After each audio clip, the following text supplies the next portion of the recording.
Gupta Gurukul channel में आपका तहे दिल से स्वागत करता हूं। दोस्तों आज हम थर्मोडायनेमिक प्रोसेस के बारे में पढ़ेंगे। तो दोस्तों थर्मोडायनेमिक प्रोसेस एक बहुत इंपॉर्टेंट टॉपिक है। मतलब वैसे नहीं, पेपर से दृष्टिकोण से भी थोड़ा इंपॉर्टेंट है, बट आपको अगर थर्मोडायनेमिक पढ़ रहे हैं तो आपको डिफरेंट टाइप्स के प्रोसेसेस के बारे में पता होना चाहिए। दोस्तों शुरू करते हैं। दोस्तों सबसे पहले बात करते हैं प्रोसेस क्या होता है। ओके, प्रोसेस क्या होता है, प्रोसेस होता क्या है। तो दोस्तों अगर कोई थर्मोडायनेमिक सिस्टम है, अगर वो एक सिंगल स्टेट से दूसरी स्टेट में कन्वर्ट हो रहा है, तो वो जिस पाथ और जिस ऑपरेशन से एक स्टेट बदला है ना, तो दोस्तों उस पाथ या ऑपरेशन को हम क्या कहते हैं, प्रोसेस कहते हैं। सी किस प्रोसेस से उसने क्या किया, स्टेट बदली है। अब दोस्तों जैसे दोस्त होते हैं ना, फ्रेंड होते हैं, कहीं पे भी साथ में जाते हैं, ओके, तो वैसे ही उसी का इसका भी इस प्रोसेस का क्या होता है, प्रोसेस का एक दोस्त होता है। क्या वो दोस्त होता है, चेंज जो एनर्जी होती है वो दोस्त होती है। तो अगर कोई भी एक स्टेट से सिस्टम दूसरे स्टेट में जा रहा है तो चेंज इन एनर्जी भी हमें देखने को मिलता है।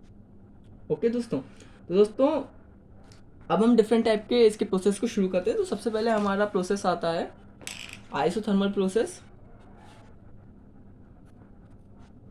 Isothermal process. अब दोस्तों ये सिंपल प्रोसेस है। अब आइसोथर्मल प्रोसेस क्या होता है, तो दोस्तों सबसे पहले बात करते हैं आइसोथर्मल प्रोसेस की। अगर कोई सिस्टम एक स्टेट से दूसरी स्टेट में जा रहा है, बट जो उसका चेंज इन टेम्परेचर है वो ज़ीरो है, जिसका चेंज इन टेम्परेचर है वो जीरो, इट मीन्स वो कांस्टेंट टेम्परेचर पे क्या कह रहे हैं, पूरा प्रोसेस एक कांस्टेंट टेम्परेचर पे हो रहा है, एक निश्चित टेम्परेचर पे हो रहा है, तो ऐसा प्रोसेस आइसोथर्मल प्रोसेस कहलाता है। अब ऐसा कैसे हो सकता है, कि अगर हम कुछ भी कर रहे हैं, किसी गैस को दबा रहे हैं, ओके, तो या एक्सपेंड कर रहे हैं, तो टेम्परेचर में वेरिएशन तो देखने को मिलती है, ओके, बट हम इसे कर सकते हैं, टेम्परेचर को कांस्टेंट रख सकते हैं। कैसे, अगर मान लीजिए आपने कोई भी एक प्रोसेस किया जिससे क्या हुआ, इसमें टेम्परेचर इसका राइज किया, तो आप राइज करने से पहले जो इसका जो टेम्परेचर है, जो इसका टेम्परेचर है, इस सिस्टम को जो टेम्परेचर है उसे आप एक्सचेंज कर लें इसकी सराउंडिंग से, तो इसका टेम्परेचर कांस्टेंट रह सकता है। मतलब सॉरी, जो हीट है, जैसे कि आपने कोई प्रोसेस किया, आपने इसे कंप्रेस किया, ओके, कंप्रेस करने पर जो हीट जनरेट होगी, उस हीट को आपने इसकी सराउंडिंग के साथ एक्सचेंज कर दिया। या मान लीजिए आपने एक सिंक ले लिया, उसमें डंप कर दिया पूरी हीट को, सही है। तो इस पूरे प्रोसेस में, इंटायर प्रोसेस में जो टेम्परेचर है सिस्टम का वो क्या रहेगा, कांस्टेंट रहेगा। ओके, तो इस तरीके से आप आइसोथर्मल प्रोसेस कर सकते हैं। ओके, टेम्परेचर को कांस्टेंट रख सकते हैं, टेम्परेचर को बदलने से रोक सकते हैं। तो दोस्तों ये हमारा आइसोथर्मल प्रोसेस हो गया। अब दूसरा प्रोसेस देखते हैं। बात आती है एडियाबैटिक प्रोसेस की। एडियाबैटिक प्रोसेस ये इंपॉर्टेंट प्रोसेस है। यही है आइसोथर्मल एडियाबैटिक प्रोसेस। ये थोड़े बहुत इंपॉर्टेंट है। इंपॉर्टेंट मतलब ये इंपॉर्टेंट है कि टर्म्स पता होनी चाहिए। अब आपको एडियाबैटिक प्रोसेस के लिए वर्क डन निकालना है, तो भैया जब एडियाबैटिक प्रोसेस ही नहीं पता हो, वर्क डन क्या निकालेंगे, रटने वाली बात अलग है। दोस्तों शुरू करते हैं, एडियाबैटिक प्रोसेस क्या होता है। अब दोस्तों ये एडियाबैटिक प्रोसेस है वो थोड़ा इससे उल्टा है। ओके, यहाँ पे हम एक्सचेंज कर रहे थे हीट का, और यहाँ पे होगा नो एक्सचेंज इन हीट।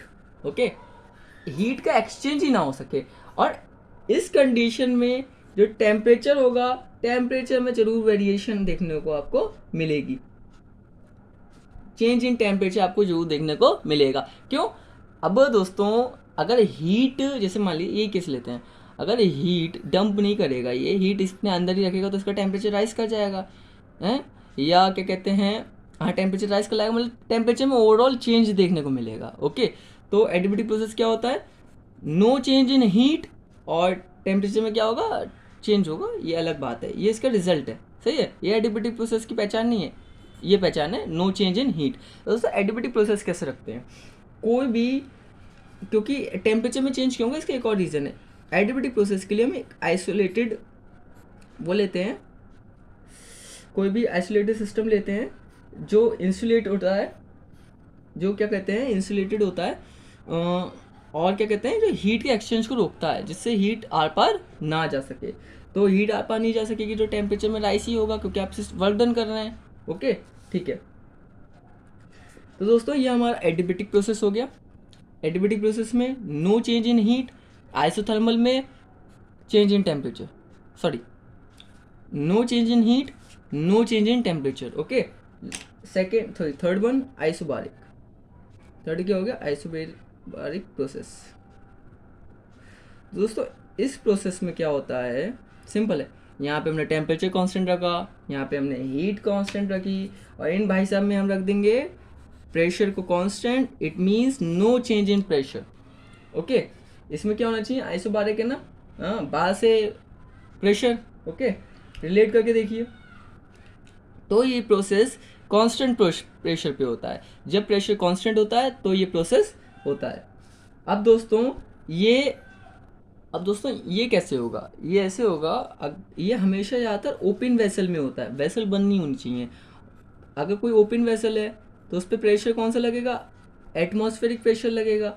और अगर एटमॉस्फेरिक प्रेशर में ओपन वेसल में हो रहा है कोई भी प्रोसेस हो रहा है, तो दोस्तों ऐसे प्रोसेस को हम आइसोबैरिक प्रोसेस कहते हैं। ओके, क्योंकि यहाँ पे जो प्रेशर होता है वो कांस्टेंट होता है। तो दोस्तों अब अगला आइसोकोरिक प्रोसेस। इसमें क्या होता है फ्रेंड्स, इसमें हम वॉल्यूम को क्या करते हैं, वॉल्यूम को कांस्टेंट रखते हैं। इंटायर प्रोसेस हमारा जो वॉल्यूम है वो क्या रहेगा, कांस्टेंट रहेगा। It means no change in volume, या change in volume is equal to 0।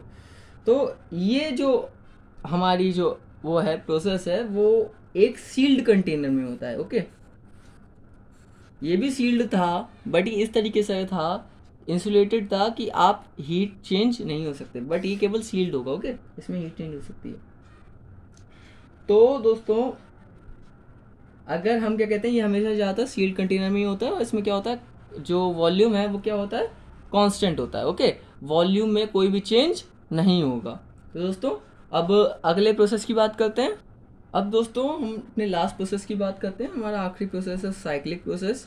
दोस्तों अगर कोई भी जो सिस्टम है वो डिफरेंट टाइप्स के, जैसे मान लो ए स्टेट में था, वो बी स्टेट में गया, फिर सी में गया, फिर डी में गया, फिर फाइनली अपनी ए स्टेट में आ गया। ओके, तो दोस्तों ये प्रोसेस हमारा साइक्लिक प्रोसेस कहलाएगा कि डिफरेंट नंबर ऑफ